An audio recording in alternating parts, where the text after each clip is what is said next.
Let's worship today, Lord. Namshukuru Mungu ametuamsha salama. Nikukumbushe ndugu yangu uliamka salama. Imba na mimi wimbo kumshukuru Mungu. Maana wengi wanasikia. God is here. Unaweza kuona kawaida. Whatever you need. Piga magoti hapo. God is going to open the door. Akakama kupiga mswaki. Imba wimbo. There is God inside the door. There is God inside the song. Mungu awe.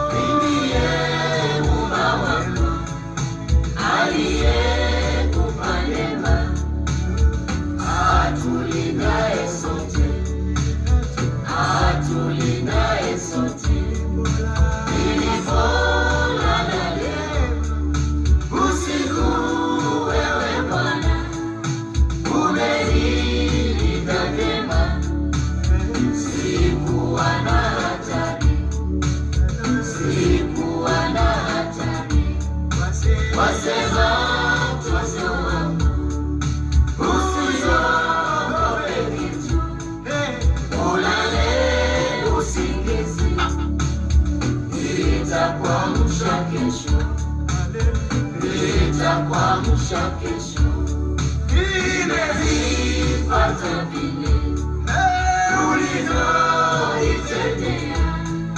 Naona kumekucha na nguvu na uzima, na nguvu na uzima. Nieleze jinsi gani ulivyoitendea. Nakupa moyo wangu, sina kingine zaidi, sina kingine zaidi. Siwezi kusema jinsi ulivyofanya. Tuma malaika wako wanikingie kwenye biashara yangu, wanikingie msiba. Wanadamu umeamka salama. Kuna wengine wakiamka wamepitiliza siku zenu. Wengine wako hoi ndani. Hawana la kusema. Leo umeamka salama. Ngoja nyumbani mwako nikukumbushe. Kabla ya kwenda kazini kwako, kabla ya kwenda biashara yako, tukuze Mungu aliyekupa neema. Amekulinda. Umeamka tena siku hii ukiwa na nguvu na afya tena. Kwa kuwa mwili wa ile achilia baraka zako zikutangulie mchana wa leo tena, ukaone ukuu wako kwendako. Nyenyekea hapo, piga magoti hapo, mwambie Mungu asante tena niliona. Imba wimbo kwa kumaanisha, na Mungu atakutangulia katika biashara yako leo. Mungu akutangulia kwenye kazi yako leo. Mungu akutangulia kwenye masomo yako leo. Mungu akutangulia. Siwezi kusahau jinsi ulivyofanya. Tuma malaika wako wanikingie msiba, wanikingie msiba. Na watoto wangu Shida yote unazopitia, ikiwa ni magonjwa, ikiwa ni shida yote ile, kwenye ndoa yangu wanikingie msiba, na wazazi wangu wanikingie msiba. wadada zangu kaka zangu Bwana kutangulia leo mama. Unapokwenda kwenye biashara yako malaika wakutangulie kwenye safari yako. Unapobeba begi lako unaondoka saizi. Nenda salama ndugu yangu. the God of Abraham, the God of Isaac and Jacob. If you're saying God is the right and ask him to come here, Wakutangulie kwenye ndege. whatever you are need, may God open the ways. It doesn't matter where I'm standing, it doesn't matter where I've come from, but God is here. Speak anything you want, anything you want to do, just speak. Say that thing that you need, and the Lord is going to provide for you.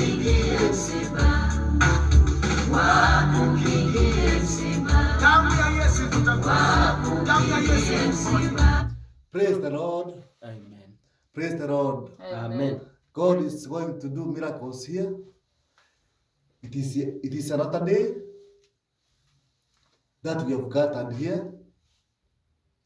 It is another day. Ni siku nyingine that we have gathered here. Tumekuwa hapa. A good Sunday. Sunday mzuri. Many people demanded to see it. Watu wengi walitamani kuiona. But they haven't make it life. Lakini hawakuishi kuiona. It is not because we are perfect or righteous. Si tu kwa sababu sisi tuna haki. We are sinners. Sisi ni wenye dhambi. We need the redemption of God. Tunahitaji ukumbusho ama neema ya Mungu.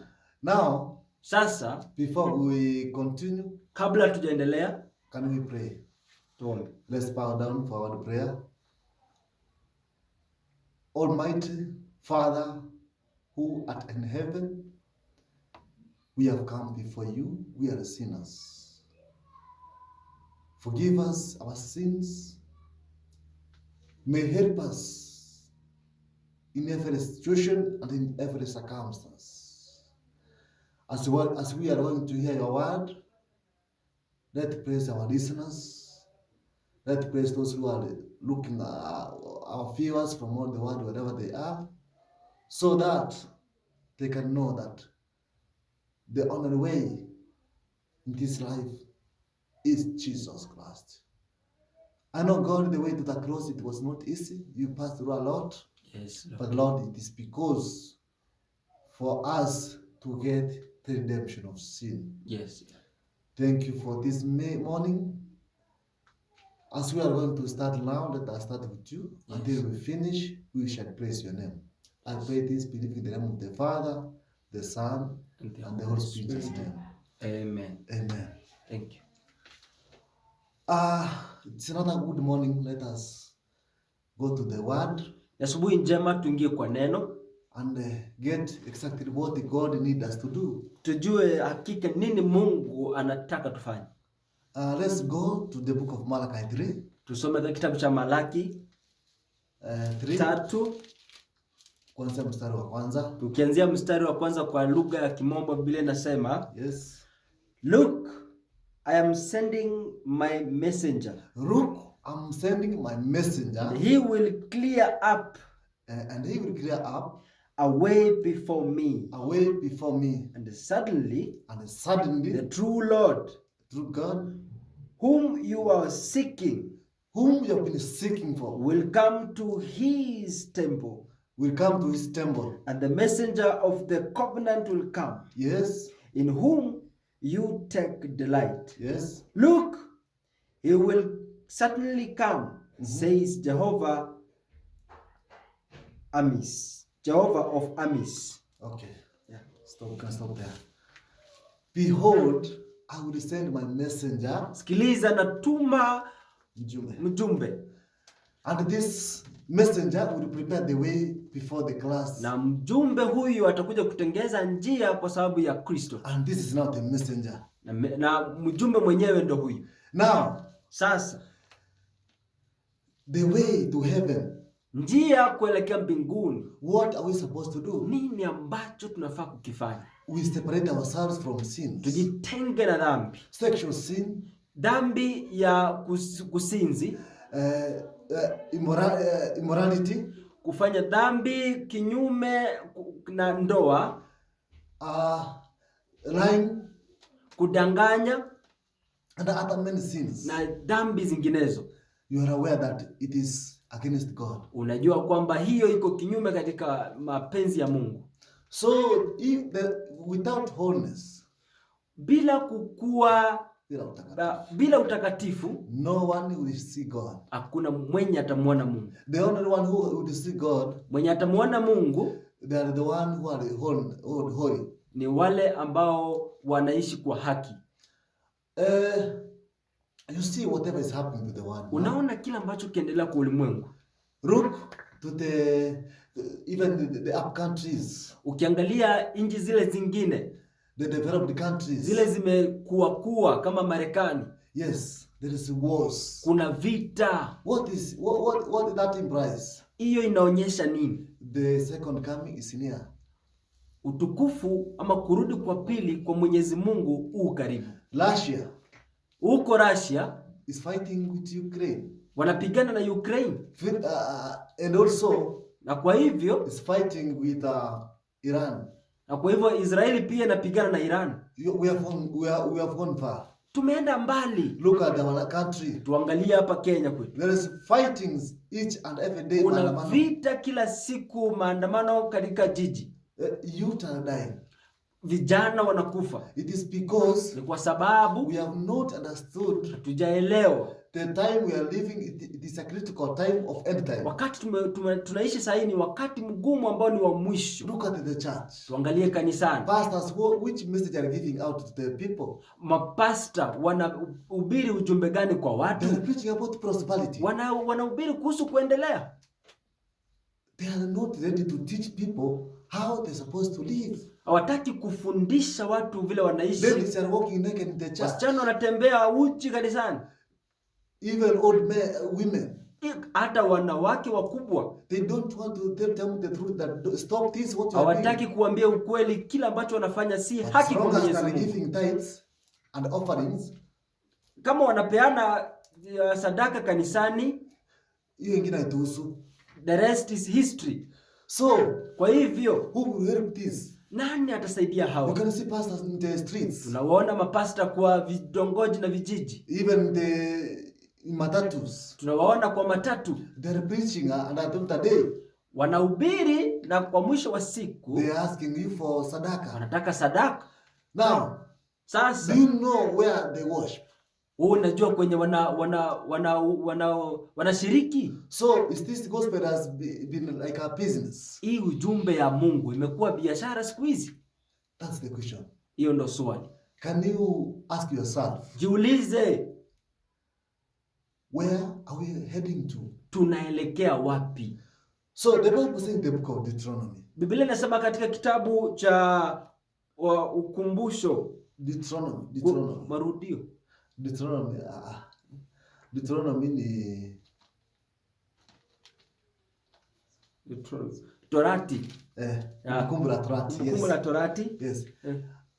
It says that inasema hivi, anyone who wear mtu yeyote clothes which don't protect to him, mtu yeyote anavaa nguo ambayo afai kuivaa, it is abomination in the sight of God. Ni dhambi kwa Mwenyezi Mungu. So, kwa hivyo, now what are we supposed to do? Sasa tunafaa kufanya nini? Pastors. Mapasta. We have been we are the one who are leading people to destruction. Sisi ndio tunaongoza watu kwa upotevu. So if we lead people to destruction, kama sisi tunaongoza hao watu kwa upotevu, what are we waiting for the judgment of God? Ni tunangoja nini kwa hukumu ya Mwenyezi Mungu? The judgment is near. Hukumu iko karibu. It's only us that we have to prepare the way. Sisi tunafaa kutengeza njia. The Bible stated that, look, Biblia inasema angalia, I will send my messenger. Nitatuma mjumbe. Which kind of messenger do you need? Unangoja mjumbe mgani? The messenger is the one who preaching the true gospel of Jesus Christ. Mjumbe ni yule anahubiri ukweli wa ujumbe ya Mungu. Who would breaking sin? Mwenye anakemea dhambi. But not accepting the sadaka, tithes and offerings. Not the one who mwenye anakubali kupokea sadaka na matoleo ya kanisa. I'm not saying that this is bad. Sisemi kwamba sadaka na matoleo ni mbaya. Offerings is bad. Sisemi matoleo ni mbaya. Otherwise, tithes is a command. It's not just a choice. Hata hivyo matoleo kanisani ni mwongozo ama ni amri. Ni sheria. Ni amri na sheria za Mwenyezi Mungu kwa kanisa. So if you get 1 million, kwa hivyo ukipata milioni moja, it is 1 over 10 times 100 million. Unachukua 10 kwa ile milioni moja upeane kanisani. If you get 50,000, ukipata 50,000, it is the same thing. Unatoa percentage 10 na unapeana kanisani. Do you know what is happening now? Unajua kinyendelea siku hizi? Mungu anakupea 10,000. Mungu anakupea 10,000. You will give 1,000. Unapeana 1,000. Mungu anakupea 50,000. Mungu anakupea 50,000. Unalipa 5,000. Unalipa 5,000. Mungu anakupea 90,000. Anakupea 90,000. Unalipa 9,000. Unalipa 9,000. Ikifika 100,000, when it reaches 100,000, ukifikisha 100,000 you say no. unasema hai hapana. 10,000. 10,000 I siwezi. cannot. Siwezi. Now God Sasa is Mungu wise than you. ni mwerefu kuliko. Instead, he would add you more to reach even 1 million. Badala kuongezea mingi hata ufikie He 100,000, stops there. anaachia hapo ubakia Say, 100. If I give you more, Anaona akikupatia mingi you cannot give. hautaendelea So kupeana. you will just be stagnant there. Kwa hivyo unabakia kwa ile kupokea kwao kwa 100,000. So tithe Kwa hivyo is a matoleo command. kanisani ni amri. is a command. Ni amri. But offering Kwa hivyo matoleo kanisani is what you give ni ile according to unapeana God's heart. kulingana na vile msukumo Wa wa roho yako. So, Kwa hivyo and God would judge us Mungu atatuhukumu according kulingana how we used to do vile tulikuwa tunafanya and do to other people. na vile pia tulikuwa tunafanyia watu The wengine. Bible says Biblia inasema the true Christianity, Ukristo wa ukweli, when you see your neighbor suffering, ukiona mwenzako anateseka, you give him or her. msaidie. So tithes and offering, Kwa hivyo matoleo ya kanisani we don't give to pastors. hatupeani wa pasta, We don't give to God. hatupei Mungu, We are the one who you consume them. na sisi ndio tunakula ile matoleo ya But kanisani. good pastors, Mapasta wazuri, when you collect those money, ukichukua zile pesa, there's some people children in streets. kuna watoto wale vichokorao wako katika vijijini, We give to those people who are in need. tunapea wale ambao wanahitaji, And that is the true Christianity. na huo ndio Ukristo wa ukweli. My viewers all over the world, Watazamaji wa ulimwengu wote, I want you to know this. nataka muelewe hivi: The true Christianity Ukristo wa ukweli is to help each other. ni kusaidiana. If you help your neighbor or anybody who's in need, Ukisaidia yeyote ambaye ako na mahitaji, count it down. hesabu.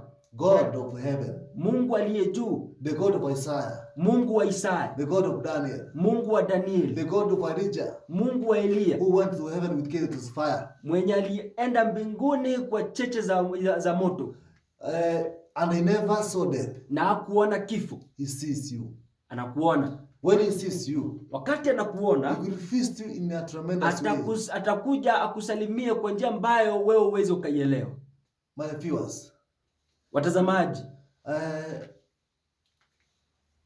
it is a time now ni wakati sasa we need the tunahitaji Holy Spirit Roho to lead Mtakatifu us ituongoze from destruction, kutokana na maovu, so that kwa hivyo he can lead us in the right way. ndio iliweze tuongoza The kwa way, njia ambayo the way inafaa. of destruction is very wide, Njia ya uharibifu ni kubwa, but the way of life is very narrow. lakini njia ya maisha ni It is up to you to choose ni wewe kuchagua where are you supposed to go. unatembea njia gani. The word pressure, Ile vitu za ulimwengu, let him allow them not to lead you to destruction. usikubali kuongoze kwa uharibifu. Sexual sin, sexual immorality, Kufanya usinzi it will not lead you to heaven. haiwezi kuongoza mbinguni. But Paul says in the book of Galatians, it says, Paulo anasema katika kitabu cha Galatia, if it is good kama ni vizuri, that each and every man have his own wife, wacha kila mwanaume akuwe na bibi yake, because kwa sababu lust of flesh. ya hitaji ya mwili yetu, tamaa za mwili yetu. But if it was good, Lakini kama ingekuwa ni bora zaidi, you will remain unmarried. Ubaki tu bila kuoa, ubaki ukiwa bikira. Because when you get married, kwa sababu ukioa you have to please your wife. lazima umfurahishe bibi yako ama bwanako. But when you are unmarried, lakini kama hujaoa, you will please your God, your creator. utakuwa unamsifu Mungu wako. God is omnipresent. God ni yule who was there, mwenye alikuwa, who is there, mwenye ako, who will be there forever, mwenye atakuwa milele. Now, kwa hivyo, so those people who have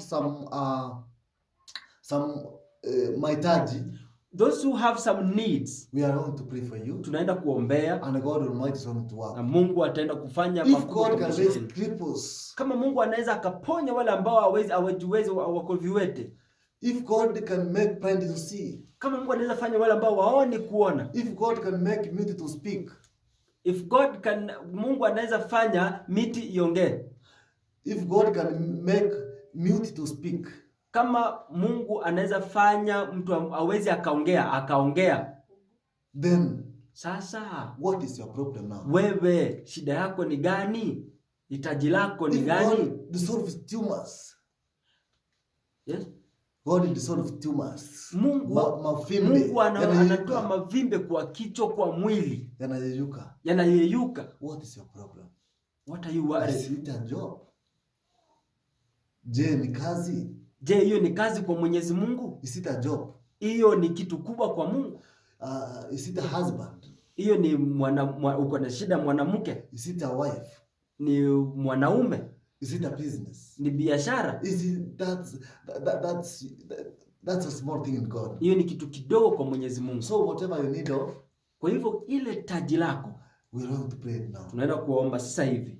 And God is going to do miracles. Na Mungu anaenda kufanya miujiza kwa maisha yako. Open for you. Anaenda kufungua milango. So wherever you're watching us from, kwa hivyo kwenye unatutazama, it is United States, huko Marekani, it is Canada, huko Canada, Venezuela, huko Venezuela, Egypt, huko hapa Egypt, Amsterdam, huko hapo mahali Garden, huko wherever the world, popote ulimwengu, you may receive healing in Jesus name. Utapokea uponyaji katika jina la Yesu.